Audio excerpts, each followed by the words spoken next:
Once upon a time, in a beautiful and ancient kingdom of Umuawurum in Igbo land, there lived two young women who were the best of friends. Ojugo and Adana had been inseparable since childhood. Their mothers often joked that even before they learned to walk, Ojugo and Adana would crawl towards each other and hold hands under the watchful eyes of the community.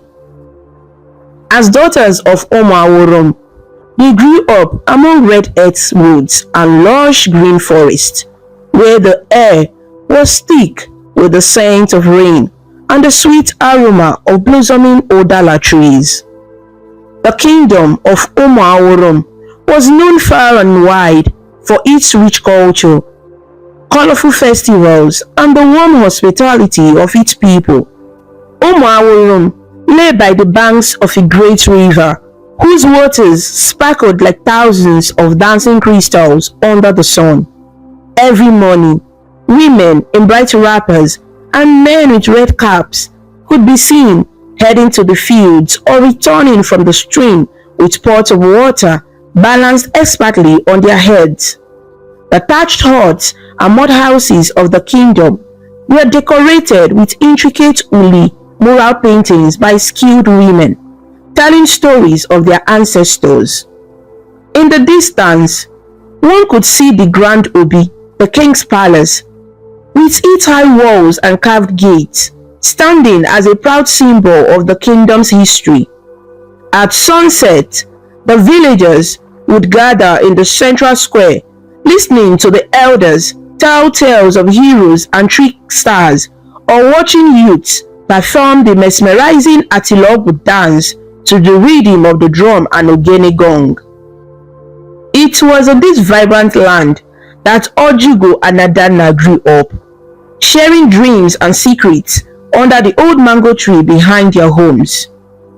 From childhood to their early 20s, Ojugo and Adana did almost everything together. In the mornings, they would walk to the stream, their laughter echoing through the forest path as they balanced clay pots on their heads. Ojugo was the gentler of the two, soft-spoken and kind, with a smile that could warm even the coldest heart. Adana was more outspoken, always ready with a joke and fiercely protective of her friend. Villagers often said that the bond between the two girls was stronger than the strongest raffia rope. If you saw Ojugo, you could be sure Adana was not far behind, and vice versa. They helped each other with chores, whether it was pounding fufu, weaving baskets, or carrying yams from the farm. The two friends turned work into fun with their constant chatter and songs. As they blossomed into beautiful young women, each had her own unique grace. Ojugo had big, expressive eyes and a quiet beauty that drew people to her. When she danced at festivals, it was as if an angel floated on earth, her waist moving elegantly to the beat of the Eba drum. Adana was equally beautiful, with a lively sparkle in her eyes and an infectious laugh that rang like a bell on a clear morning. She danced with energy and joy, often leading other girls in spontaneous dance circles at the village square. Both friends were admired by many in Umuawurum, and their parents was proud of the young women they had become. Ojugo, the daughter of a palm tapper, learned humility and compassion from her modest upbringing.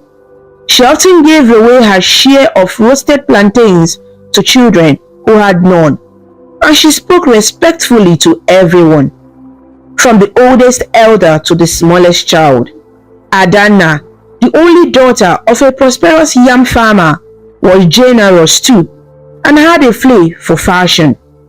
She loved to tie her bright George wrapper in stylish ways and design new patterns for beaded necklaces, which she and Ojugo would wear during special occasions. Together, they would sit under the moonlight, stringing colorful beads and giggling about the young men who tried to cut them in the marketplace. Ada, look at this one. Ojugo had teased one night, holding up a bead she had accidentally cracked. It's like some people in this village, fine on the outside, but just squeeze small and it breaks. Adanna laughed loudly, nudging Ojugo playfully. You, this girl, you have started though. Who are you talking about? Is it not that Ikemefuna that was following you about last market day? Ojugo covered her face in embarrassment. Which Ikemefuna? Biko, leave that one. He only wanted me to buy all his groundnuts. They both burst out laughing.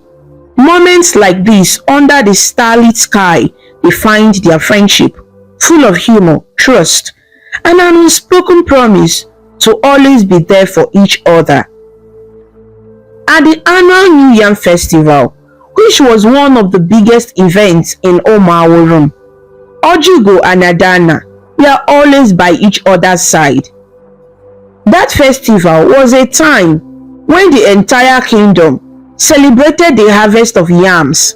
The king, known as Igwe Ochimba, would bless the new yams, and there would be feasting, dancing, and masquerades in the village square. Women donned their best attire, brilliantly colored wrappers and blouses, their heads crowned with gele or scarves, and their necks adorned with coral beads that glistened in the sun. Men wore their isiago shirts, the traditional lion head pattern tops or flowing robes, with red caps on the heads of those who were titled men. The sound of the opi, flute, and the beat of the ekwe, log drum, filled the air as children chased after masquerades that swelled in costumes of raffia and clothes.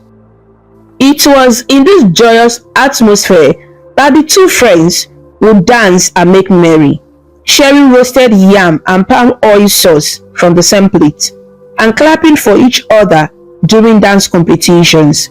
Everyone in Omaworum knew Ojugo and Adanna as the pair of bright-eyed young women whose laughter was contagious and whose friendship was as steady as the rock by the riverside.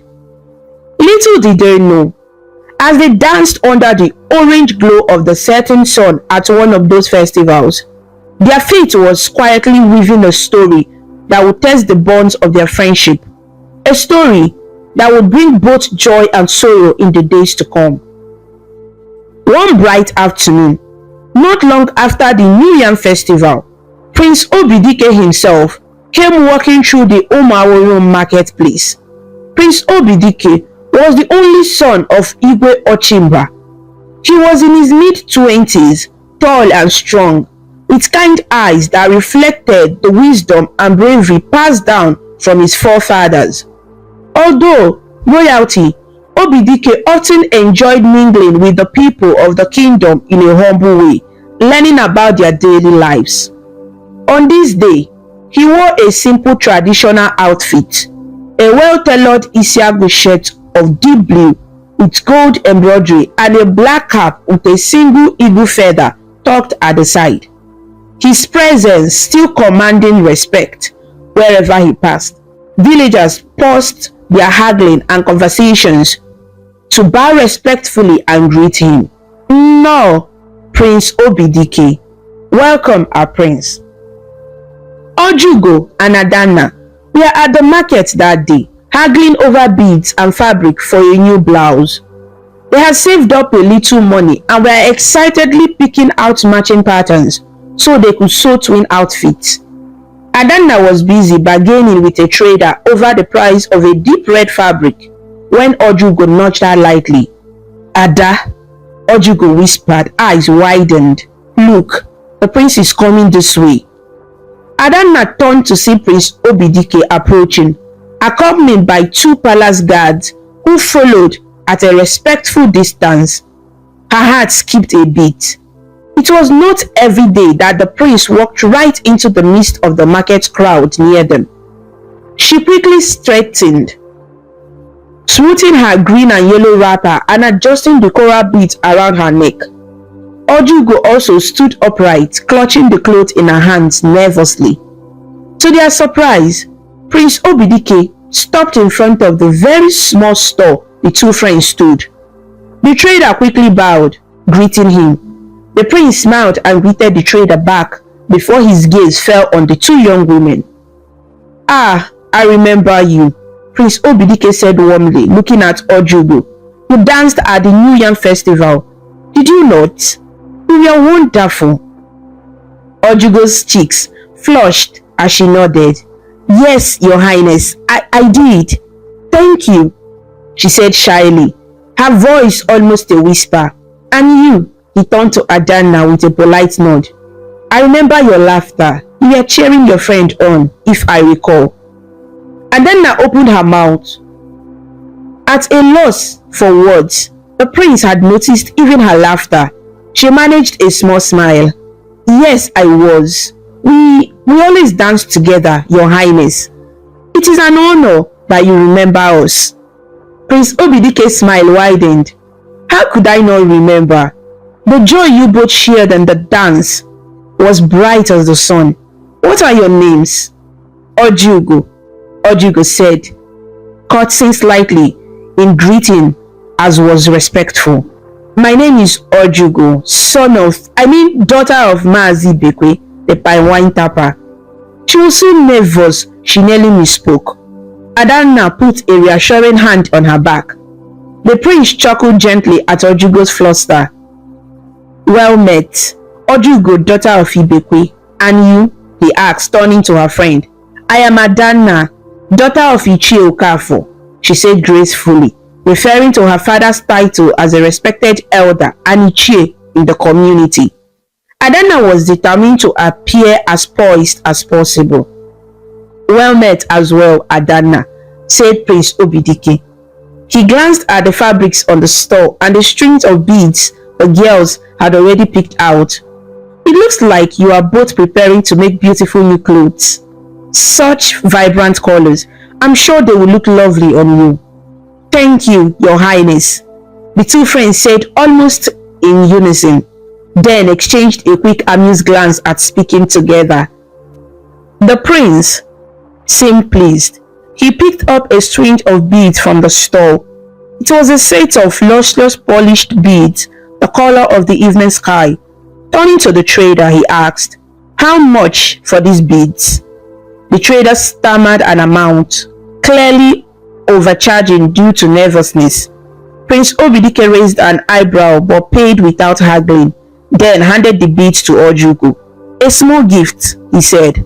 "These beads will suit you." Ojugo hesitated, eyes wide. "For me?" "Yes, for you," the prince affirmed. He gently placed the beads into her palm. Ojugo's hand trembled slightly at the unexpected gift. Adanna watched this exchange, a strange feeling stirring in her chest. A mix of happiness for her friend and something else, something like envy, tickling her heart. She forced herself to smile. "That is very kind, Your Highness," Adanna said, hoping her voice sounded genuine. "Ojugo will cherish it." Prince Obidike turned his warm gaze to Adanna. Of course, friends share their joy. Do they not? Perhaps she will let you borrow them sometimes. His tone was light-hearted. Ojugo found her voice quickly. "Adanna can even have some of them if she likes. Truly, it's too much for me alone."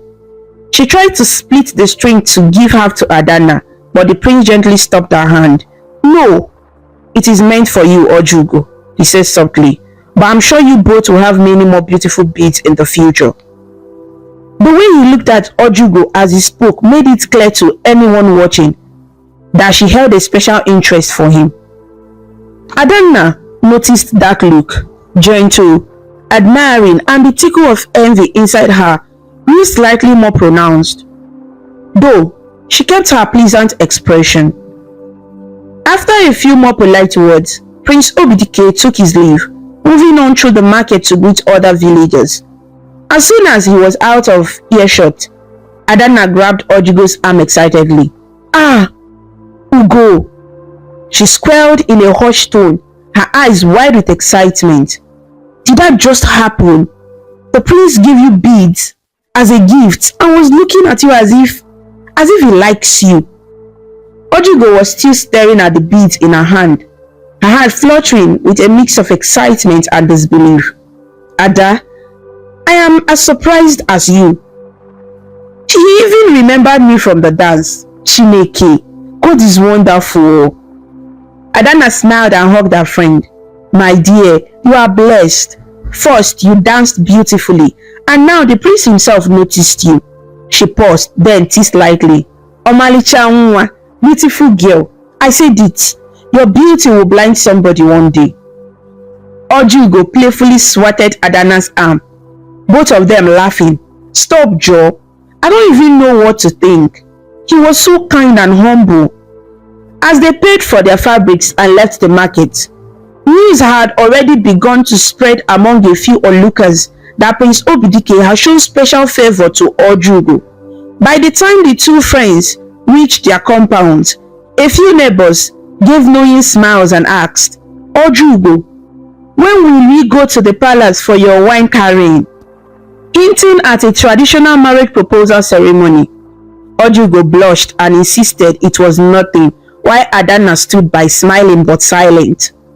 That evening, under the fading light, Ojugo and Adanna sat outside Ojugo's family hut, talking about the day's event. Ojugo's mother had been overjoyed hearing that the prince spoke to her daughter, and she had prepared a special bowl of pepper soup to celebrate. Now the two friends sipped the hot soup from clay bowls as crickets chirped around them. "I still can't believe it, Ada," Ojugo said softly, staring into the distance. Do you think the prince could be interested in me? Me, just a village girl?" Adanna forced a cheerful tone. "Why not? Are you not good enough? You are kind, beautiful, and hardworking. Any man would be lucky to have you, even a prince." Her words were encouraging, but inside, her heart squeezed painfully as she realized the truth in them. Any man, even the prince, would indeed be lucky to have Ojugo. "But what about me?" A small voice in her mind whispered. "Would no one ever look at me that way?" Ojugo reached over and squeezed Adanna's hand gratefully. "Mme, thank you. I don't know what I would have done without you. Thank you for supporting me. You are truly my sister."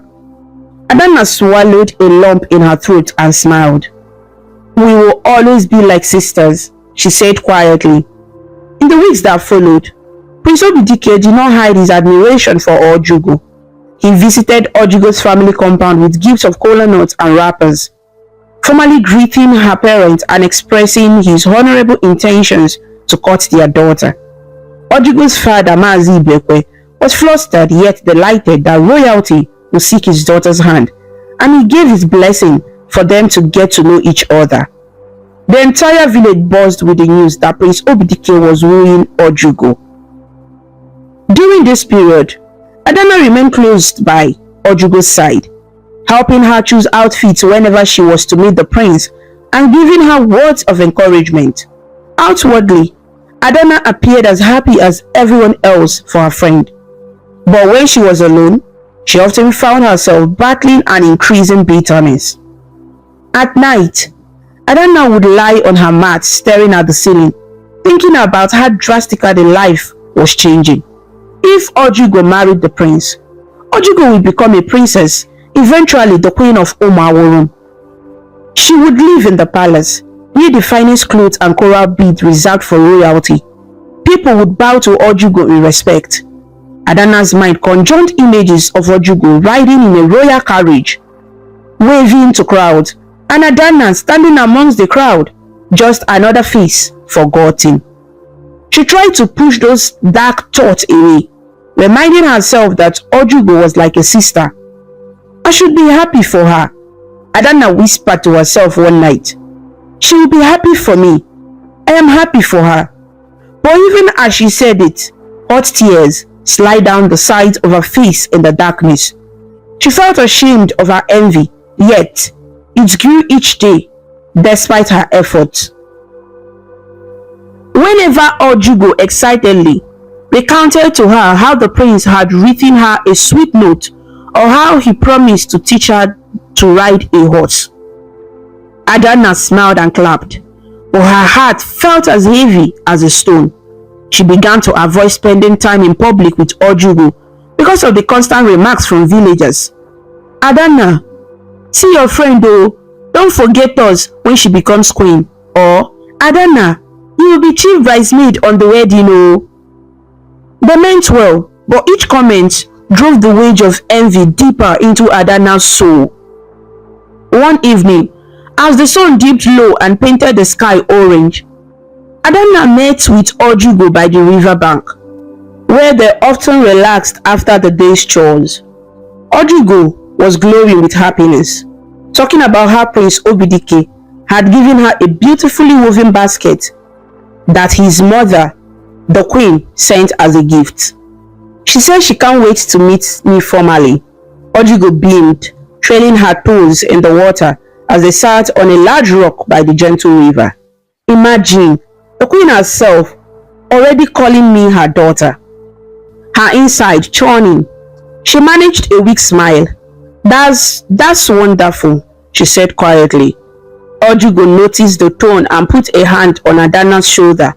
What is it, Ada? You don't seem yourself. Are you not happy for me? Please talk to me. Adanna took a deep breath. Part of her wanted to scream out her frustration and jealousy, but she couldn't bring herself to admit such ugly feelings. Instead, she forced a smile. I'm fine, my sister. I'm just tired from today's work on the farm. I'm very happy for you, truly. It's all happening so fast, you know. You will be busy with royal duties soon, and I'll miss our time together. Ojugo's eyes softened. I will miss it too, but nothing will ever stop me from being your friend. You will come to the palace anytime to see me, and I will come visit you too. You're part of my family, Adanna.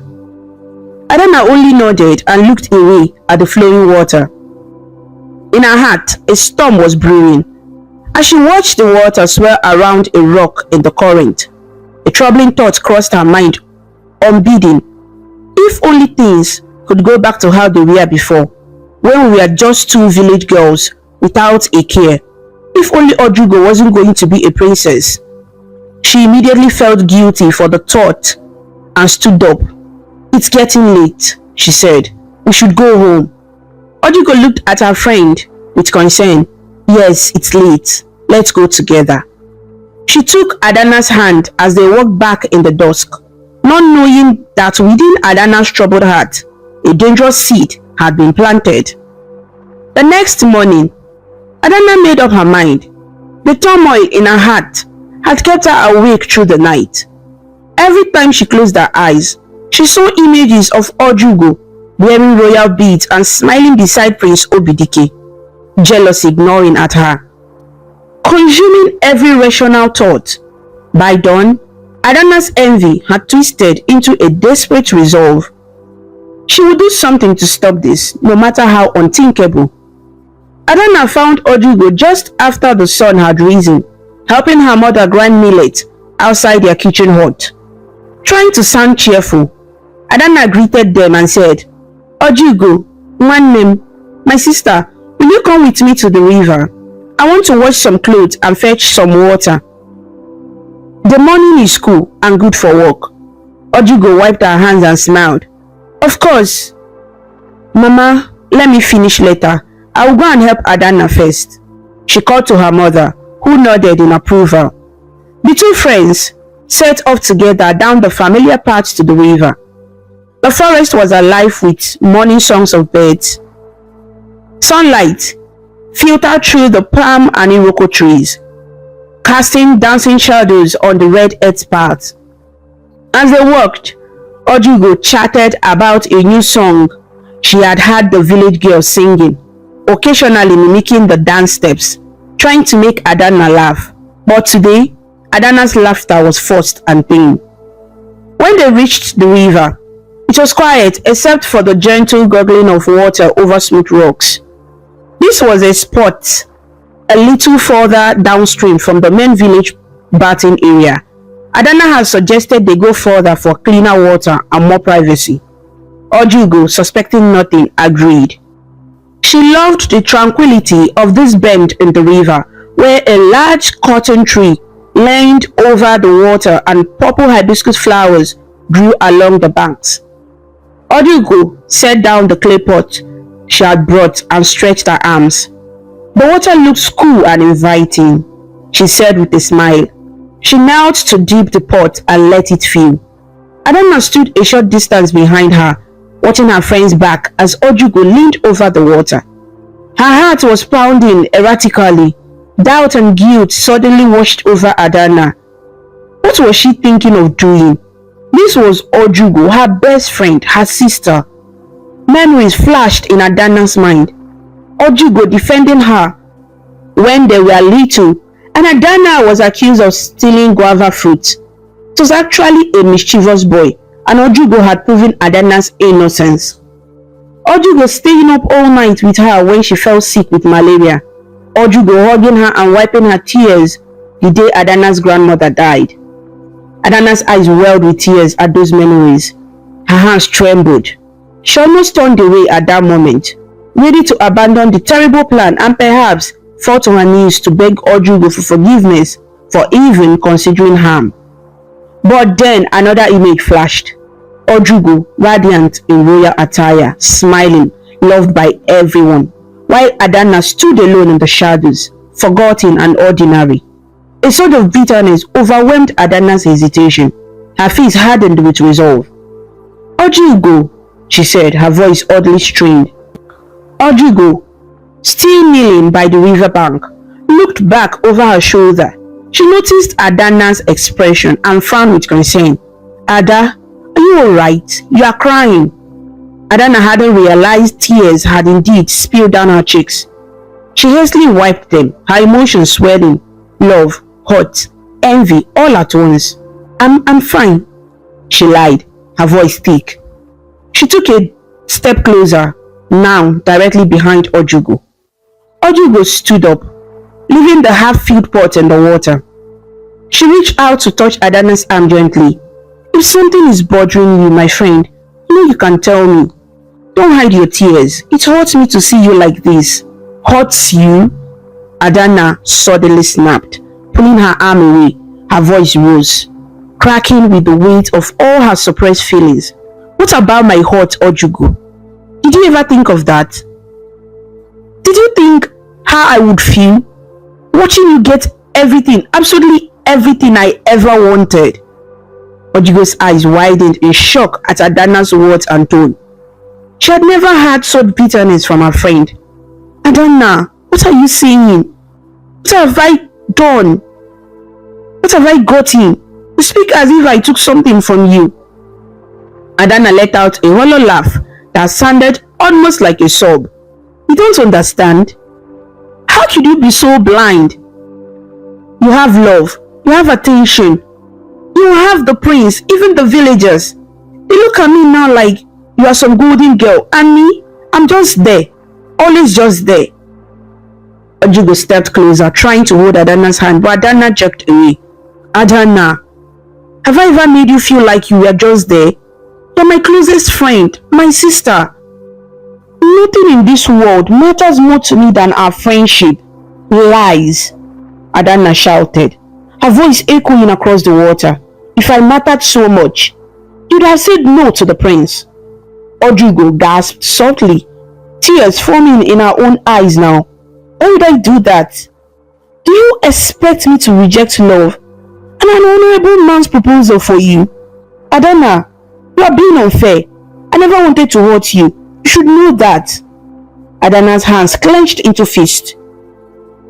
The thing she wanted to say, but could not voice, was, because I wanted him to. In truth, Adana had nursed a quiet admiration for Prince Obidike from afar, just as many girls in the kingdom had. But she could not bring herself to admit it openly. It would sound too selfish. Instead, she yelled, "You have taken everything. if you become queen, you will leave me behind. All our promises to always be together, they will mean nothing. Ojugo was openly crying now, confused and heartbroken by her friend's words. They will always mean something. I can never forget you or abandon you, Ada. Please, you must believe me. This is all in your mind. I would never. But Adana was beyond reason. The jealousy and pain inside her had transformed into anger like a black cloud. As Ojugo tried to reach for her in comfort, Adana's eyes fled. It's too late, Adana hissed. If I can't be happy, then you will not be either. Before Ojugo could react, Adana shoved her with both hands. One hard push, fueled by rage and sorrow. Caught completely off guard, Ojugo stumbled backward.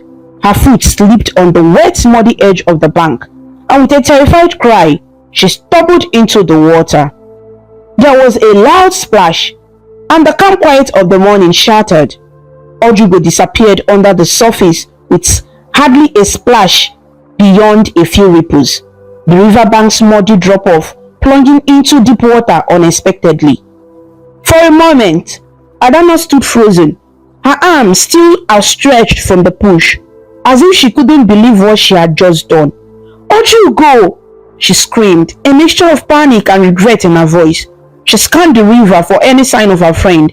Bubbles rose and popped on the surface. Then, Ojugo's head broke the water. She emerged, flaring, gasping and choking. "Help! Ada!" Ojugo tried to scream, but water filled her mouth. She had never learned to swim. The current at this deeper section was swift. Her arms thrashed as she struggled to stay afloat. Adana was trembling violently on the bank. Part of her screamed, "Jump in and save her," but another part held her back, cold and fearful. "If I save her, everything will be ruined. And what if we both drown?" Her feet felt rooted to the soil as conflicting urges paralyzed her. Ojugo's head went under again. For a few seconds, only her hand was visible, desperately reaching out of the water as if pleading for anyone to grab it. Then, her hand too slid beneath the surface. The river's flow continued as always, seemingly indifferent to the young life struggling within it. At that instant, a voice rang out from a short distance away. "Hey, what is happening there?" Through the trees, not far downstream, Mazi Akudo, a fisherman, had been gathering his nets in his canoe by the river's edge. Drawn by the shouting, he arrived just in time to witness the horrifying scene of Ojugo sinking beneath the water. He also caught a glimpse of Adana standing on the bank above. Without wasting a second, Mazi Akudo dove into the water, his strong arms cutting through the current as he swam towards where Ojugo went under. Adana saw the grey-haired fisherman plunge in. Panic seized her completely. If Ojugo was rescued, what would she say? Would she tell everyone what Adana had done? Adana's stomach clutched at the thought. No, she couldn't face that. In that moment, driven by sheer terror of the consequences, Adana turned and ran. She fled back through the forest path, branches slapping at her as she stumbled and rushed away from the scene. Her heart pounded not just from running, but from the dreadful realization of what she had done. She prayed wildly under her breath, "Please, please, let her drown. Let no one ever find her." It was a horrific prayer, and tears streamed down Adana's face as she sprinted, torn between remorse and the desperate hope to escape punishment. Meanwhile, Mazi Akudo dived deep, eyes open in a murky water. Initially, he saw nothing but his own bubbles and the dark shapes of weeds. Then, his hand brushed against fabric, Ojugo's wrapper. He grasped it firmly and pulled. Her limp form came into view, arms drifting as the current tugged at her, wrapping an arm around her waist. Mazi Akudo kicked hard for the surface. Breaking into the air, he drew in a sharp breath and hoisted Ojugo's head above water. She was unconscious, her eyes closed, and her body limp. No, no, no, stay with me, he grunted, calling her, young woman, as he struggled to keep them both afloat. With determined strokes, he swung sideways to the bank, a short distance downstream from where she fell. Gasping, Mazi Akudo dragged Ojugo onto the grassy bank. Water streamed from her mouth and nose, and she wasn't breathing. The fisherman's heart clenched. He had seen enough drownings in his life to know time was precious. He quickly turned her on her side, pressing on her back to help drain water from her lungs. Ojugo's body was unresponsive. No, you will not die today, Mazi Akudo said firmly, though no one was there to hear except the river and the forest. He tilted Ojugo's head and began pressing down rhythmically on her chest with the heels of his hands, then lifted her jaw to blow air into her mouth, an old life-saving technique he had been taught by a trader from the coastal lands. He repeated this desperately, pressing and breathing, pressing and breathing. After tense moments that felt like an eternity, Ojugo coughed. A spurt of water came out of her mouth. She coughed again, sucking in a rich breath. That is it. Breathe, my daughter, breathe, Mazi Akudo encouraged, relief flooding him. He helped turn her gently as she vomited river water and began to choke out sobbing breaths. Ojugo was alive. She blinked her eyes, disoriented and weak. Everything felt surreal. The last thing she remembered was Adana's furious face and the feeling of being pushed, then water closing over her head. Now, she was on the grass, coughing painfully, with Mazi Akudo's concerned face above her. You are safe now, the fisherman suited. His voice was gentle, as if speaking to his own child. It's all right, I have you. Ojugo trembled violently, whether from cold or shock or both. Her lips were pale, and she was shivering. Mazi Akudo quickly pulled off his fishing jacket, a simple cloth tunic, and wrapped it around Ojugo's shoulder. Her wrapper was soaked and heavy, so he carefully squeezed excess water from it. After a few minutes, Ojugo's breathing steadied, but she was still in shock. She suddenly grabbed Mazi Akudo's arm with surprising strength. Ah, Adana, she sputtered between chattering teeth. She pushed me. Tears mixed with river water on her face. She looked around widely as if expecting to see her friend standing there. Mazi Akudo nodded. He had suspected as much from what he saw. I know, I saw her, my child, he said softly. Hearing it confirmed, Ojugo began to sob, her body shaking with cold and betrayal. Why would she do that? She cried, burying her face in her hands. The emotional pain of her best friend's betrayal hurt even more than her raw throat and burning lungs. Mazi Akudo gently patted her back. Easy now, don't worsen yourself. I do not know why someone so close would do this, but the important thing is you are alive. Ndo, sorry, you hear? Take heart. He spoke soothingly in a mixture of English and Igbo, as many elders did, comforting her. As Ojugo's sobs subsided to quiet whimpers, Mazi Akudo realized they shouldn't stay here. Adana had run off, likely back to the village. If the girl was wicked enough to harm her friend, who knew what she might say or do next? Also, Ojugo needed proper care and warmth immediately. With fatherly kindness, he helped Ojugo sit up. My house is just nearby by the riverside, he said. Let me take you there. My wife, Akugo, would help warm you up and give you some hot soup. You need to rest. Then, we must inform the Igwe and your family of what has happened. This evil cannot hide under the sun. Ojugo nodded weakly, allowing the fisherman to help her to her feet. She was unsteady, and he ended up lifting her in his arms when he saw she could barely walk. As Mazi Akudo carried the drenched and heartbroken girl towards his hut, the river flowed on behind them. The only witness to the crime that had just been committed, aside from the fisherman. The gentle sounds of the water belied the violence that had occurred moments before. Above, the sky was a perfect bright blue, as if nothing had happened, but everything had changed for Ojugo. She clung to Mazi Akudo, tears still slipping down her cheeks, and whispered, thank you, Nai, between shivers. He just held her and murmured, it is okay, my daughter. It is okay. But in his heart, he was already thinking of how to bring justice for this girl. The crime he witnessed must not go unpunished. Back in the village that fateful morning, Adana burst out of the forest path and into the edge of Omaworum, panting and dishevelled. Her wrapper was smeared with mud at the hem, and her heartbeat thundered in her ears. She stopped under a cassava shade to catch her breath and gather her wits. Think, Adana, think, she whispered to herself, pressing a hand to her chest as if to calm her racing heart. She knew Ojugo's mother had seen them leave for the river together. If she returned alone, questions would come. She had to come up with a story, and quickly. After a few minutes, Adana composed herself as best as she could.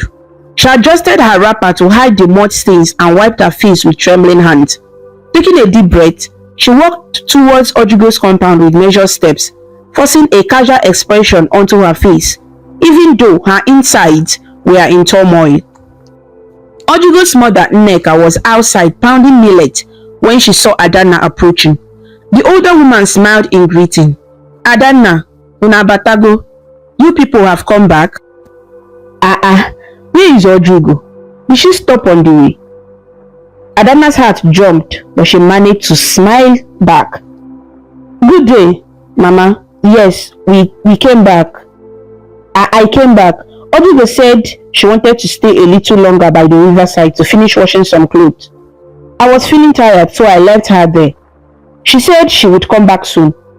The lies rolled off her tongue more easily than she expected, though her voice had a slight quiver. Nneka paused her pounding and wiped sweat from her forehead with the back of her hand. She looked a bit surprised. That's unlike her. But okay. She has been so happy these days. Maybe she wanted time to herself to think. The mother gave a small chuckle and resumed pounding, not suspecting anything amiss yet. Adana nodded weakly and excused herself. I will check on her later, Mama. Let me go and help my mother at home now. I will come back by noon if I don't see her. Okay, my daughter. Nneka replied, focusing on her walk. Adana walked away, her legs feeling like yam porridge. She wanted nothing more than to run to her own hut and lock herself away. As she passed a cluster of huts, she saw two women from the village. Who waved at her? She waved back faintly, avoiding conversation. Her mind was consumed with anxiety. What if someone finds Ojugo? What if she survived? Each thought was a dagger of fear. Hours dragged by. By midday, word had spread that Ojugo had not returned from the river. Nneka and Ojugo's siblings had gone to the riverside to look for her. After Adana returned at noon with feigned concern and reported that she still hadn't seen Ojugo. At the riverbank, they found Ojugo's clay pot lying on each side by the water's edge, half filled with water, but no sign of Ojugo. Nneka raised an alarm, wailing in fear as other villagers gathered. Soon, a search party was formed. Men dove into the river, searching the depths for body, while others scoured the nearby forest, calling Ojugo's name. Adana joined the search, crying and shouting for her friend as convincingly as she could. In her heart, each cry of Ojugo was laced with a desperate guilt and the hope that no one would answer. By evening, the search had turned up nothing. Many feared the worst, that Ojugo had drowned and her body might have been carried downstream by the current. Some comforted Nneka, saying sometimes bodies surfaced after a day or two. Others speculated that perhaps water spirits, Mami Water, had taken the girl, for it was strange to not find a body. These discussions only intensified the family's distress. The news reached the Igwe's palace by nightfall. Prince Obidike, upon hearing that Ojugo was missing at the river, personally led another team of palace guards and villagers with lanterns to continue searching well into the night. They combed the riverbanks, the nearby woods, even beyond, calling out for Ojugo. Prince Obidike's voice grew hoarse from shouting her name into the darkness. Adanna was there too, staying just at the edge of the search party, her face wet with tears, some of genuine remorse and some of fear. When she saw the prince's anguish, her stomach twisted. He truly loves her and have destroyed them both, she thought. Finally, past midnight, Igwe Ochimba ordered the search to halt for the night so that people could rest. With plans to resume at first light, Prince Obidike returned to the palace, his eyes red and filled with worry. He could not sleep a wink. Every time he closed his eyes, he saw Ojugo's smiling face and then imagined her alone and scared in the cold darkness. He prayed fervently for her safety, though with each passing hour that hope dimmed. Adanna barely slept that night either. She lay in her bed, staring into the blackness of her heart, guilt pressed on her chest like a heavy stone. She had not anticipated the agony it would cause so many. She only thought of her own hurt, and now she had possibly killed her best friend. In the silence, she began to sob, muffling the sound with her pillow. "What have I done? Oh God, what have I done?" she whispered. But each time remorse rose, another thought countered it. If she leaves, everyone will know I tried to kill her. I'll be cast out, or worse, my life is over if she returns. By dawn of the second day, the mood in Omawuru was grim. The search resumed, but hope was fading. Adanna realized that if no one found Ojugo, eventually they might accept she drowned. There might even be a memorial or mourning, but life would go on, and in that life, Prince Obidike would be without a bride. Perhaps he would notice someone else. That afternoon, Adanna gathered courage and made her way to the palace. She reasoned that she should show concern as a good friend, and also be close to Prince Obidike during this time. In her twisted hope, she imagined that maybe, as they comforted each other over their mutual loss, he might see her in a new light. At the palace gate, the guards knew Adanna as Ojugo's friend and allowed her entry, thinking she had come to offer information or condolences. She was escorted to a chamber where Prince Obidike stood by an open window, staring out at the palace grounds with a faraway look. His shoulders were slumped. He looked like a man who had aged overnight. Adanna felt a pang of guilt at seeing him so broken, but she stilled herself and softly announced her presence. "Your Highness, it's Adanna," she said gently. The prince stunned, and though he tried to put on a polite smile, his misery was evident. "Adanna, have you any news? Did you find her?" he asked urgently, hope flashing in his eyes that maybe Adanna's visit meant a development. Adanna shook her head slowly, casting her eyes down. "No, Your Highness. I'm sorry. We still haven't found her. I came to see how you are doing and to say how sorry I am. Ojugo was like a sister to me." She managed to make her voice quiver convincingly with sorrow as she stepped closer. Prince Obidike exhaled and turned back to gaze outside. "I am not well, Adanna. I cannot eat. I cannot rest. Thinking of her out there, or worse." His voice cracked. "I pray she is alive somehow, but..." He trailed off, unable to say more. Adanna moved a little closer, her hands clasped in front of her. "I feel your pain. She was my best friend. This is all like a bad dream to me." That, at least, was not entirely a lie. It was a nightmare of her own making. The prince nodded, wiping a tear quickly from his eye. There was a silence. Finally, Adanna spoke, her tone gentle. "Your Highness, you must try to take care of yourself too. It pains me to see you like this." Prince Obidike looked at her with tired eyes. "How can I? Ojugo is gone." He swallowed hard against a lump in his throat. Adanna saw tears welling up again in his eyes and impulsively reached out to lay a hand on his arm.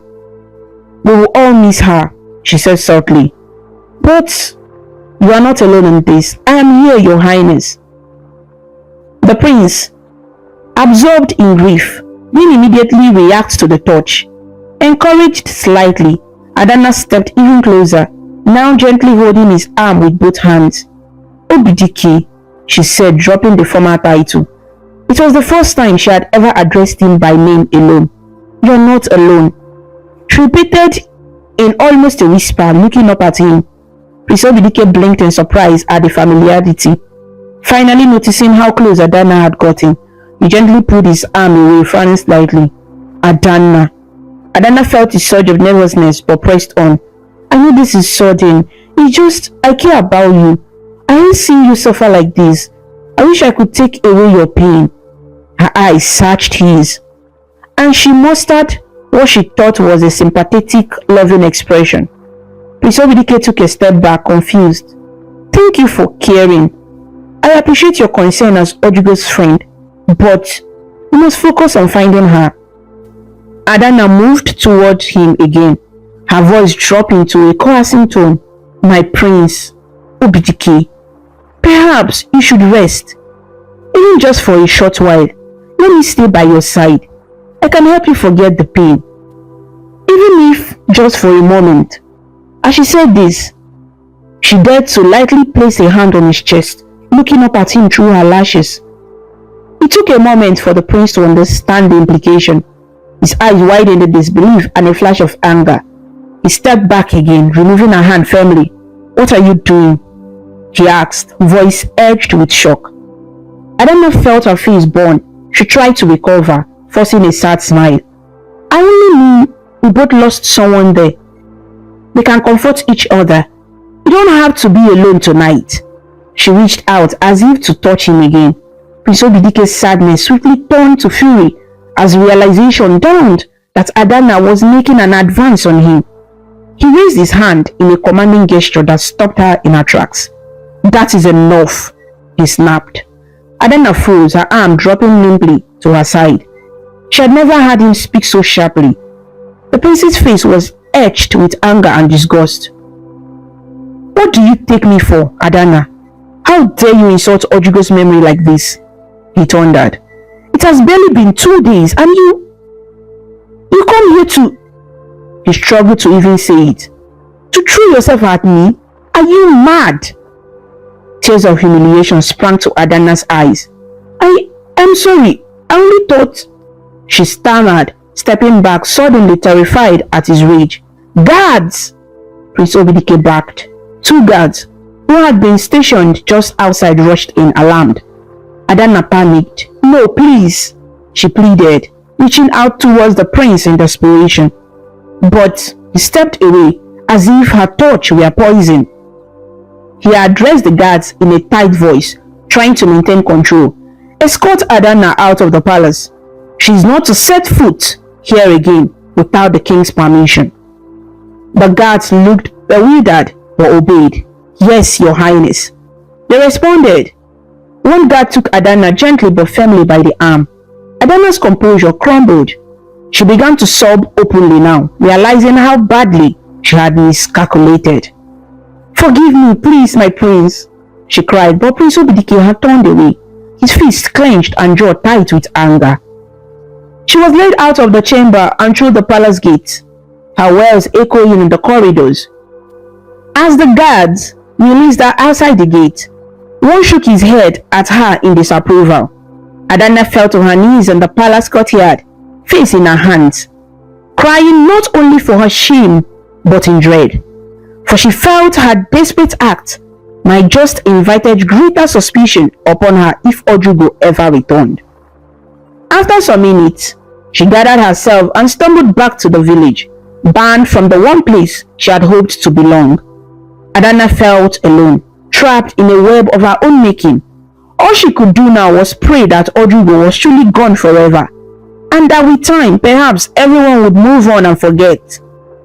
It was a faint hope, and it brought her little comfort as she passed by the still river that evening on her way home, the setting sun casting a red glow on its water. The morning of the 3rd day dawned clear and bright over Omaworum, as if nature itself was unaware of the turmoil that had gripped the kingdom. In a small hut near the river, Ojugo opened her eyes to find Mazi Akudo's wife, Akugo, tending a fire and heating up some herb-infused broth. Ojugo had spent the previous day drifting in and out of sleep, recovering under the couple's care. She was weak but alive, and endlessly grateful. "You are weak, my daughter," Akugo said kindly as she noticed Ojugo staring on the mat. "How do you feel?" "Better, Nnem. Thank you," Ojugo replied softly. Her body still ached and her heart felt heavy, but she was determined now. She could not hide here any longer. Her family would be in agony and the truth had to come out. Mazi Akudo entered the hut, duckling under the low doorway. "Ah, Ojugo, good. You have woken. You have more color in your cheeks today," he observed, pleased. "I'm feeling stronger, Mazi," she said respectfully. She sat up slowly, Akugo rushing over to help support her back. Ojugo's dark eyes were resolute. "I must go home. My family, they will think I'm dead. And the prince, they must all know that I am alive and know what truly happened." Mazi Akudo nodded. "I agree. I wanted you to rest yesterday, but today we can go. The gods have saved you. Now justice must take its course." He handed her a wooden cup of the warm broth. "Drink this first for a strength." As Ojugo sipped the bitter but invigorating brew, she bit her lip, anxiety flashing across her face. "Mazi, when we tell everyone, what do you think would happen to Adana?" The fisherman's expression hardened slightly. "She will face the king's judgment. Attempted murder is an abomination in the eyes of our people, especially such betrayal. Whatever the Igbo decides, she must answer for her actions." Ojugo nodded sadly. Part of her, despite everything, felt sorrow for what was about to happen to her friend. But she also remembered the cold fury in Adana's eyes as she pushed her into the river. That memory steeled Ojugo's resolve. She knew what Adana did was not an accident or a momentary slip. It was intentional, driven by malice. Within the hour, Mazi Akudo had readied his canoe to ferry Ojugo across the river closer to the village, to save her the strain of walking all the way round to the bridge. He helped her into the canoe, wrapping a dry shawl around her shoulders to hide her still damp and torn clothes. Akugo pressed a bowl of porridge into Ojugo's hands for her to eat on the way, choosing over her as a mother would. Ojugo's eyes moist at the older woman's kindness. She thanked them both fervently, promising to visit again with proper gratitude once things were settled. They reached the village outskirts as the sun climbed higher. It was mid-morning when Mazi Akudo guided Ojugo to her family compound. As they approached, they saw a small crowd outside, neighbors consoling Ojugo's family who had resigned to mourning. Ojugo's mother, Nneka, was seated on a mat, eyes swollen from weeping, while her father, Mazi Bekwe, stared listlessly at the ground. A few elders were quietly discussing arrangements for a search further downstream. Ojugo's heart clenched painfully at the sight. "Mama, Papa," she managed to whisper, tears welling up. One of the neighbors looked up and saw the approaching figures. Her eyes widened as if she had seen a spirit. "Chai, is that not Ojugo?" she exclaimed loudly. All heads turned, Nneka got to her feet unsteadily, seeing a young woman in a tattered muddy wrapper supported by Mazi Akudo. For a second, she too thought it was Ojugo's spirit who came to say goodbye. "Mama, it's me," Ojugo cried, breaking into a run towards her mother. With a scream of shock and joy, Nneka rushed forward and enveloped her daughter in a tight embrace. "Ojugo, Ojugo Nwam, you are alive. Chineke Daalo." She sobbed violently, holding Ojugo as if she might disappear again.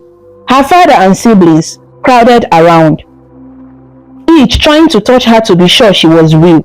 Mazi Bekwe, a stoic man, had tears running down his cheeks. "Oh, Nwamo, we thought we lost you," he choked out, taking her hand in both of his.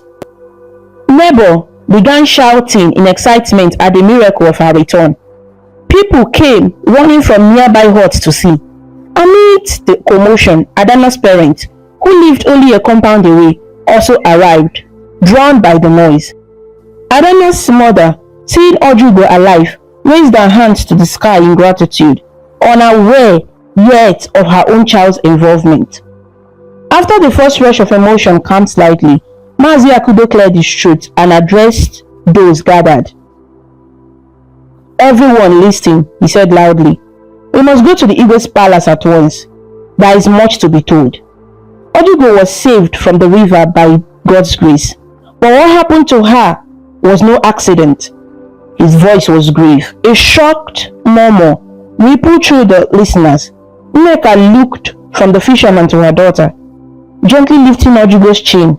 "No accident, Ojugo. What does he mean?" Ojugo trembled at the thought of speaking it aloud, but she gathered courage. "Mama, Papa, Adana tried to kill me. She pushed me into the river." Her voice broke as she spoke her friend's name. A stone silence fell. Adana's mother staggered back as if struck. "Sophia, God forbid," she cried out. "No, it cannot be, not my Adana." Mazi Bekwe's face went pale with anger and disbelief. The neighbors gasped, some immediately casting suspicious, enraged looks towards Adana's compound. Adana's father, Ichie Okafor, an elder, shook his head vehemently. "There must be a mistake. Our daughters are like sisters. Why would Adana do such a thing?" His voice was both defensive and pleading. Mazi Akudo raised a hand calmly. "I witnessed it with my own eyes.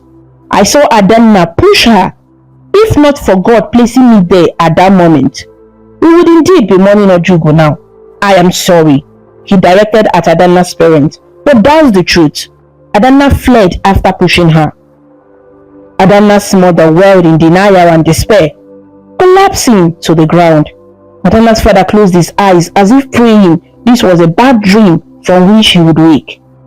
"We will go to the Igwe now," Mazi Bekwe said in a tight, controlled voice. Anger sitting under his composure. Let the truth be known to all. The king would decide what to do. Mazi Akudo and Ojugo's father supported Ojugo as they led the way to the palace. A throng of villagers followed, fueled by curiosity and outrage. Word spread like Hamatan wildfire. Ojugo is alive. It was Adana who pushed her into the river. With each telling, voices grew more angry at the betrayal that had taken place in their midst. In the royal palace courtyard, Prince Obidike was pacing restlessly, exhausted but still determined to organize another search effort. He was speaking with a guard captain when another guard sprinted in, eyes wide with excitement. "My prince, good news. Ojugo has returned. She's alive, and she is coming here with her family and many villagers." Prince Obidike thought he had misheard. "What did you say? Alive? Ojugo?"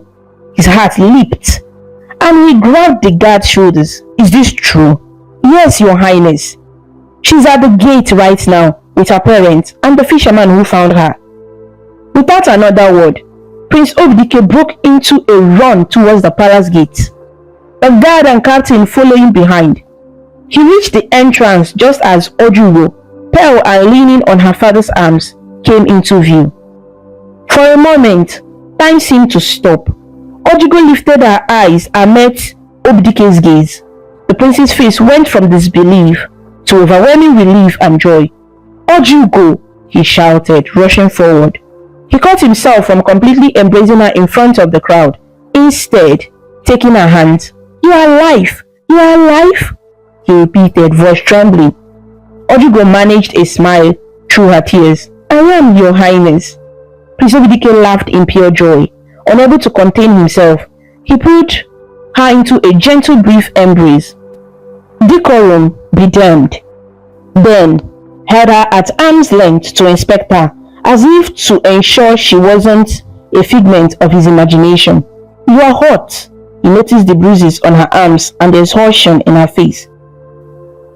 His expression turned concerned and angry at once. "Who did this? How did you survive?" "Let us all go inside so she can sit and speak, came a commanding but kind voice. King Ochimba, alerted by the commotion, had come out to the courtyard with some palace elders. He was a tall man with a greying beard, wearing a richly woven wrapper and a red cap adorned with an eagle feather. Despite his age, his presence was powerful. The crowd parted respectfully. Ojugo and her parent, Maazi Akudo and Prince Obidike, moved towards the central court.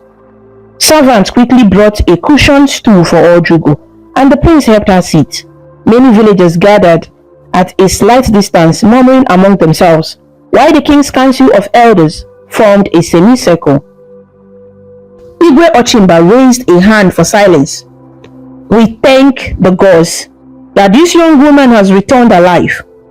Ojugo, my daughter, we have mourned you for days.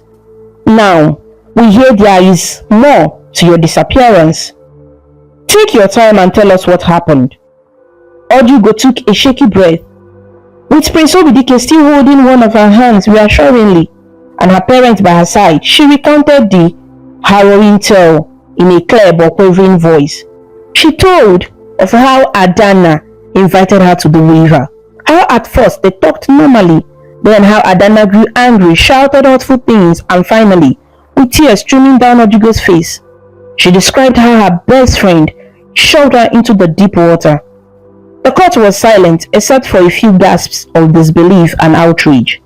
Maazi Akudo then stepped forward to give his eyewitness account. He described seeing the push, Adana's flight, and how he saved Ojugo from drowning. When he finished, the king's face was dark with fury. Igwe Ochimba rose from his seat, leaning on his elephant tail fly whisk, and a symbol of authority. This is a grave matter, he said, voice low and thunderous. A daughter of Omaworum committing such a betrayal against her own sister, her best friend, and against the royal family's hope as well. Unheard of, unforgivable. He turned to one of the guards. Send men to bring Adana here at once, in chains if you must. Adana's father, Ichie Okafo, who stood at the side looking utterly-stricken, knelt and pleaded, Igwe, please, have mercy. Let the guard bring her, but she does not need chains. I will call her. She's my daughter. Perhaps there is an explanation. His voice faltered. Not even he believed his words. The Igwe regarded the elder coldly. Ichie Okafo, because of the respect I have for you, my old friend, I will allow you to fetch her. But if she attempts to flee or resist, she will be dragged here. Now, go quickly. Ichie Okafo bowed his head in gratitude and hurried off with two guards following to ensure Adana was brought. Prince Obidike's face was as stormy as the king's. All this time, he stood beside Ojugo, unwilling to let go of her hand, as if reassuring himself she was truly there and safe. Now he spoke, voice filled with hurt and anger. I just cannot understand it. Adana of all people. She was always by Ojugo's side. Why would she do this? Ojugo shook her head sadly. She feared that you choosing me meant she would lose me and be left behind. She was jealous, my prince. Igwe, she said, turning to include the king. Speaking those words made her heart ache all over again. I loved her like a sister, but she couldn't see beyond her envy. Igwe Ochimba sighed deeply, eyes closed for a moment. Jealousy, the green-eyed monster. It has caused more death and destruction than we can count. What a tragedy. Not long after, a commotion at the gate signaled Adana's arrival. Two guards flanked a young woman whose face was devoid of color. Adana walked as if in a trance, led by her father holding her arm. When she reached the courtyard and saw Ojugo alive, sitting next to Prince Obidike and the rest of her community staring at her, Adana's knees buckled. She collapsed onto the ground. Ojugo, she croaked, eyes wide in terror. She looked like she had seen a ghost. For a moment, she simply knelt there, shaking her head slowly as tears filled her eyes. It can't be. I thought you dead? Ojugo finished for her, voice quiet and full of pain. You thought you killed me? At those words, Adana bent over and pressed her forehead to the dust, sobbing. I'm sorry. I'm so sorry, she wailed. Her parents stood to the side, her mother quietly crying and her father looking as if he aged 10 years in a day. Two guards lifted Adana by the arms to make her stand properly before the king. She kept her head lowered, too ashamed to meet anyone's gaze. Her once neatly tied headscarf was askew and her wrapper stained from kneeling on the ground. The contrast to the lively, proud young woman she had been was pitiable. King Ochimba's voice rang out, formal and stern. Adana, daughter of Ichie Okafo, you have heard the accusations against you. Look up and answer truthfully. Did you or did you not lure Ojugo to the river and push her in, intending to kill her?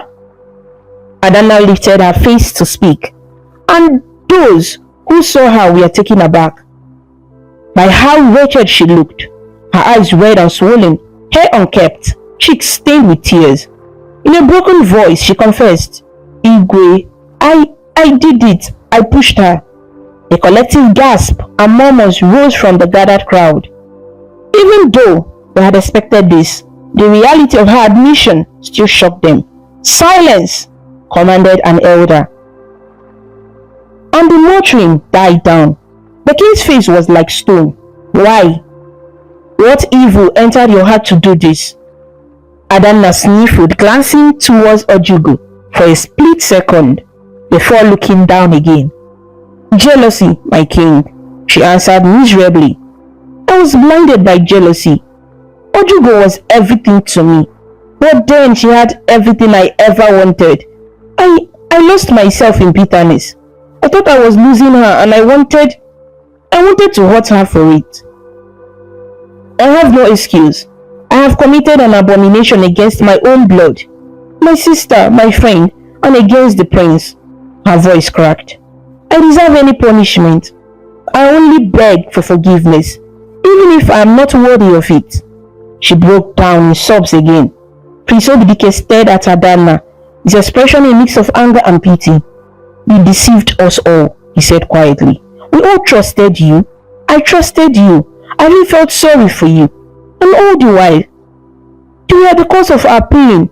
Adana, you have not only broken Ojugo's heart, but you nearly killed her and destroyed many others. How could you do this? Adana could not answer, only cry harder, covering her face with her hands. Igwe Ochimba rose to his feet, raising his fly whisk. Adana, for the crime of attempted murder and breach of the sacred trust of friendship and unity in our land, you would be well within our laws to face death or banishment. Such wickedness cannot be allowed to take root in Omaurum. Adana's mother cried out, Igwe, please, and fell to her knees. But a glare from the king's guard silenced further interruption. The king continued, however, I will pronounce judgment. Adana, you are hereby banished from the kingdom of Omaurum forever. You shall be taken to far boundaries of our land and cast out. Should you ever return, you will face death. This is my judgment. A heavy silence followed his words. Adana slumped, swaying on her feet, as if she might faint. Banishment, exile from the only home she had ever known, away from her family, to live alone with her guilt. It was a harsh sentence, but perhaps more merciful than execution. Some villagers nodded in agreement with the verdict, while others whispered that she deserved worse. Adana's father bowed low, tears streaming down his face. Thank you, Igwe, for sparing her life. We accept your judgment.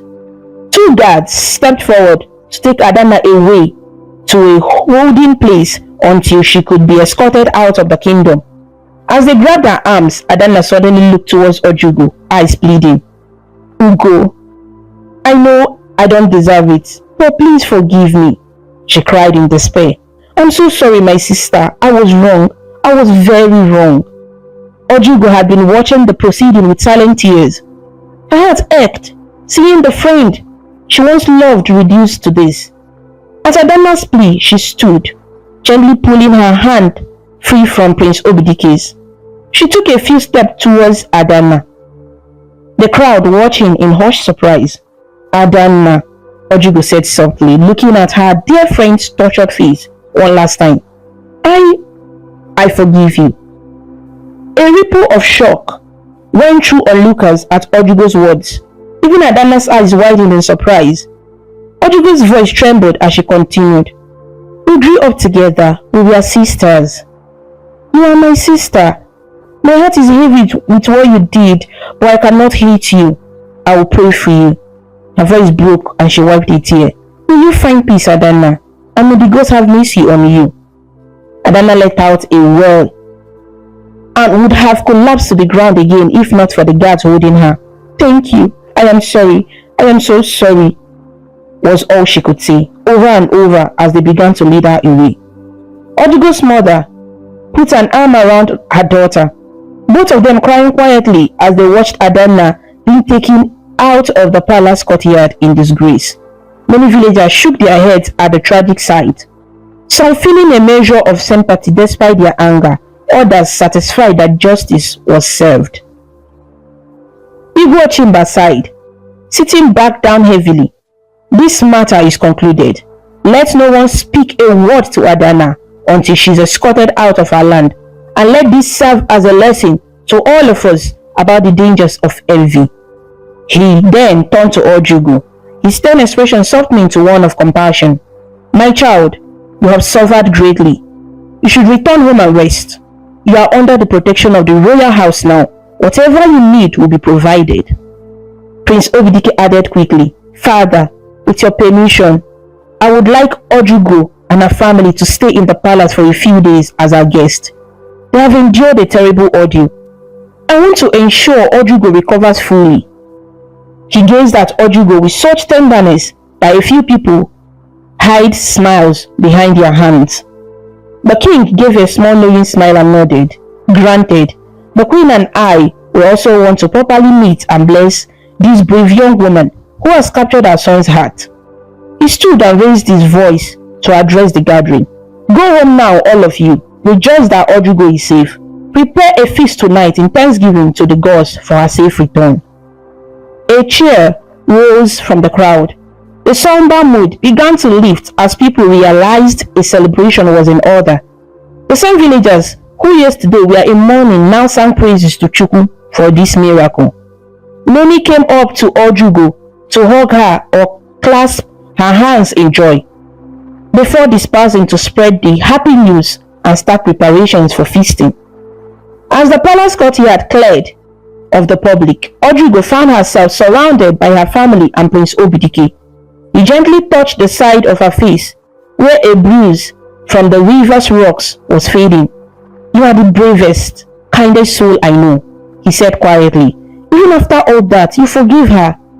Ojugo managed a small smile. "My heart would have no peace if I held on to hate. I love her. I hope she finds her way someday." A tear escaped her eyes. Prince Obidike wiped her tear with his thumb and then, realizing her parents were right there, stepped back slightly with a respectful bow to them. "Mazi Ibekwe, Nne, I thank you for raising such a wonderful daughter. She's a jewel to our kingdom." Ojugo's father nodded in gratitude and respect. "We are thankful to have her back. I'm thankful to you and the gods that she is safe. You have our blessing, Your Highness, for everything." He glanced at his daughter and the prince meaningfully. Prince Obidike smiled broadly, understanding the unspoken acceptance of him as Ojugo's suitor once more. Though this was not exactly the scenario he imagined for a formal betrothal, his heart swelled with happiness. "I'll do everything in my power to make her happy and keep her safe," he vowed. Ojugo's cheeks warmed as the prince's words sank in. Despite all the sorrow of the past days, in that moment, she felt an overwhelming surge of joy and hope.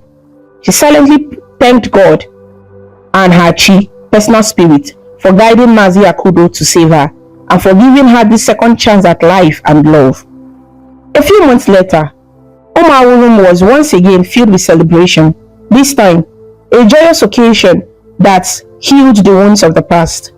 The day had finally come for Prince Obidike to take Ojigo as his wife. The entire kingdom buzzed with excitement. Not only was it a royal wedding, it was the union of two souls that had overcome tragedy and emerged stronger. The traditional marriage ceremony began in Ojigo's family compound under a canopy of palm fronds and colorful fabric. Ojigo sat among a circle of young maidens, all dressed in beautiful attire. She was the picture of Igbo elegance and pride. Her outfit drew admiring gasps. She wore a gorgeously embroidered blouse of velvet red and two wrappers of rich George fabric. The top wrapper was a deep purple with gold patterns shimmering in the sunlight, and the lower one a lighter hue that complemented it. Around her waist, jingled layers of jigida, waist beads peeking through, and over her neck and wrist hung heavy coral beads, signifying that she was the bride, the star of the day. Her hair was styled up and woven with the threads, adorned with a delicate crown of coral beads that framed a halo around her head. Her face glowed with youthful happiness. A shy smile never fell from her lips. Nneka hovered nearby, overcome with emotion as she fussed over Ojigo's appearance, adjusting a coral bead here, tucking a loose hair there. "You look beautiful, my daughter," she said, using an Igbo expression for exceptional beauty. Ojigo squeezed her mother's hand. "Thank you, Mama." In the distance, the rhythm beat of drums and the melodious call of the Ogoni announced the arrival of the groom's party. Prince Obidike arrived with his entourage of royal relatives, friends, and elders. He was resplendent in his attire, a dark red Isiagu shirt with gold embroidery that fit his strong frame, a black fez-like cap with a long white eagle feather signifying his princely status, and around his neck a thick rope of coral beads rested on his chest. He carried a carved walking stick, a symbol of dignity. Though he was young and energetic, by his side Igwe Ochimba and the Queen Lolo Ifonanya walked proudly. The king in a bright patterned wrapper and ceremonial red cap, and the queen in a flowing George dress with a head wrap that sparkled. The guests settled under the shade of odala and mango trees. Laughter and chatter filled the air as kola nut was presented and broken by the elders, a sacred ritual to bless the gathering. Palm wine flowed freely from earthen jugs, and the aroma of rich soups and stews wafted from cooking pots, awaiting the feast to come. Now came the highlight of the Ebango, the wine carrying ceremony. Ojigo took a calabash cup of palm wine poured by her father. According to tradition, she ran to find her groom among the crowd of guests and offer him the wine. With graceful steps, Ojigo moved through the assembled guests, feigning uncertainty as custom dictated, while onlookers teased and cheered. Prince Obidike stood at the far end of the yard, trying to remain composed. His friends joked by switching places and calling out, "Ojigo, are you looking for me? I am here." She played along, smiling and shaking her head at each false groom. Then her eyes met Obidike's. In that moment, with everyone watching, the world seemed to fall away for just the two of them. Ojigo walked straight towards her prince. When she reached him, she dropped to one knee and offered the cup with both hands, her eyes shining with love and a touch of playful triumph. Prince Obidike accepted the cup, placing his hand beneath hers as he did. "Thank you, my love," he said softly, just for her ears. He drank the wine, sealing their union in the eyes of tradition. As the crowd erupted in cheers, he gently pulled Ojigo up and, unable to resist, gave her a brief hug, which earned even louder cheers and laughter from the guests. With the bride successfully finding her groom, the elders formally blessed the couple. Gifts of yam tubers, goats, and fabric were exchanged between the two families in good spirit. Fulfilling custom, King Ochimba himself presented Mazi Beke with 6 shining new brass bells and a bag of gold cowries, traditional currency, a generous bride price, and token of appreciation. Though in truth, the friendship between the royal family and Odigo's family had already been cemented by the trials they overcame. During the reception that followed, the entire village joined in the merriment. Women danced gracefully, waving white handkerchiefs, and men took turns performing the vigorous Atilogo dance, flipping and kicking to the drum's thunder. Mazi Akudo, the fisherman, was given a place of honor next to Odigo's parents. At one point, Prince Obidike himself walked over to the old man and in front of everyone, presented him with a special gift, a carved wooden paddle painted with royal colors, and a title sash. From this day forward, the prince announced, Mazi Akudo will be known as Ogbuefi Akudo, a reward for his bravery and selflessness. Ogbuefi was a title reserved for distinguished individuals in Igbo land, honoring those who had performed great deeds. The crowd applauded joyfully as Mazi Akudo stood and bowed, tears of gratitude in his eyes. Odigo watched this scene with happiness overflowing in her heart. She thought of how this kind man had saved her life. Now he was being honored and would never want for anything. The prince had privately promised her that the fisherman and his wife would be taken care of by the palace for the rest of their days. As the sun began to set, casting golden light on the jubilant faces, Odigo and Prince Obidike prepared to depart for the palace as husband and wife. Odigo changed into a simpler lightweight wrapper for the journey, but kept her coral beads and a smaller headpiece. She bid farewell to her family. There were tears and hugs, for she would now live in the palace, though she promised to visit often. Nneka hugged her longest, whispering motherly advice and blessings in her ear, before finally letting her go with a watery smile. A royal carriage drawn by 4 white horses waited to carry the couple through the kingdom street. As they climbed in, villagers lined the path, singing songs of blessings. Sitting beside Prince Obidike in the carriage, Odigo felt a gentle squeeze on her hand. She turned to him and he smiled. "Are you happy, my wife?" he asked softly. She smiled back, a smile that reached deep into her eyes. "More than I ever imagined I could be," she replied. "Thank you for everything." He shook his head. "I should be thanking you. You have brought light into my life. After so much darkness, we will make a good life together, I promise you." The carriage rolled forward, and as they waved to the cheering crowd, Odigo caught sight of one figure at the back of the gathering who wasn't cheering. It was Adanna's father, Ichie Okafor, standing quietly with Adanna's mother beside him. They tried to smile for Odigo, but she could see sorrow in their faces, sorrow that their own daughter could not be here on this day. Odigo's joy was tinged with that thought. She prayed silently that wherever Adanna was, she would find healing for her heart. Despite the pain Adanna caused, Odigo hoped that one day, perhaps, the gods might allow their paths to cross again, in kinder circumstances. As the kingdom of Omaworum celebrated late into the night, the newly married couple arrived at the palace. They stepped down from the carriage under a canopy of twinkling stars. The prince helped Odigo out, and before they entered the grand palace doors, Prince Obidike paused. He gently turned Odigo to face him beneath the soft glow of lantern light. "You have been through so much, Odigo," he murmured. "Now begins a new chapter. Are you ready?"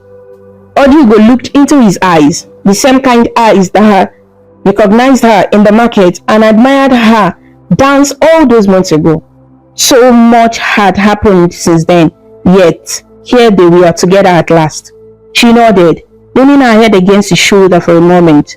"With you by my side, I'm ready for anything." Prince Obidike smiled and kissed her forehead tenderly. Hand in hand, they crossed the threshold into the palace, welcomed by the cheers of attendants and the warm embrace of the queen, who awaited her new daughter-in-law.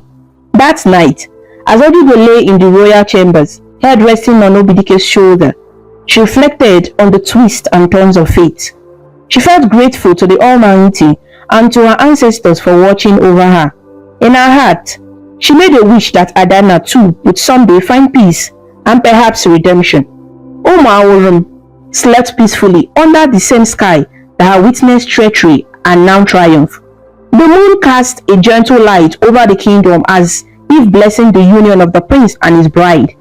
And while this chapter of their lives had closed with joyous celebration, Ojugo and Prince Obidike knew that life held many more stories in store for them, stories of joy and challenges, and of sorrow and hope. For now, they would savor the happiness of the moment, content in each other's love, as the ancient kingdom of Omawurun prepared to greet a new dawn full of promise. Their tale was only just beginning, and whatever the future brought, they would face it together, hand in hand, with hearts as united as the sun and moon in the sky, ready to write the next lines of their story with every rising sun. The story of Ojugo and Adana teaches us that jealousy is a dangerous feeling that can destroy even the strongest friendship. It shows that true friends should support each other, not compete out of envy. Ojugo's kindness and forgiveness brought her blessings, while Adana's wickedness led to shame and punishment. The story reminds us that no matter how hard someone tried to destroy your happiness, what is meant for you will always find you.